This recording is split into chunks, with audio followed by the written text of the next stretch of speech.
شکست بد و تحقیرآمیز هالک ایرانی در ایران و سایر کشورها چه واکنش‌هایی را در پی داشت؟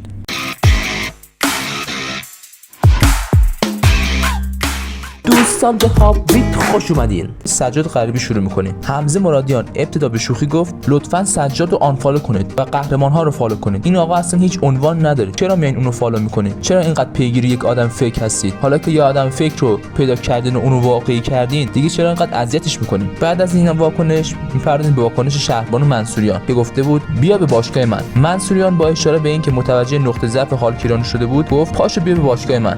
یک هفته بعد کار میکنم و بعد برو مسابقات. اگه نتر کندی بیا هر چی خواستی بهم بگو. از طرفی هادی چوپان بدنساز ایرانی که سابقه کسب مقام سومی در مسابقات مستر المپیا رو داره به شکست سجاد غریبی و حواشی اون واکنششون داد. اون از این ورزشکار خبرساز که در ماه گذشته حاشیه زیادی داشته درخواست کرد به کشور برگرده و بیش از این به ورزش لطمه نزنه. واکنش‌ها فقط به ورزشکارا محدود نمیشه و رامین راستاد بازیگر سینما و تلویزیون نیز واکنش تندی به عملکرد سجاد غریبی در مبارزش در رینگ داشت. او هالک ایرانی را به کوه دنبه تشبیه کرد و نوشت بیشتر از این آبروی ورزشکار کاربلد شریف رو نبر و به تمرگ تو خونت پای فتوشاپ بازید. عبدالله روا مجری تلویزیون و برنامه ویدیو چک به این ماجرا ورود کرد و با انتشار یه استوری تو اینستاگرام وعده داد تا در برنامه ویدیو چک حتما به این موضوع رسیدگی میکنه. واکنش‌ها به اینجا ختم نمیشه. پس لطفاً تا انتهای ویدیو رو تماشا کنید ببینیم واکنش خارجی‌ها به شکست خنده‌دار و فاجعه بار هالک ایرانی چی بوده. پس لایک و سابسکرایب یادتون نره و اون زنگوله سمت راست هم فعال کنید تا هر موقع ویدیو گذاشتم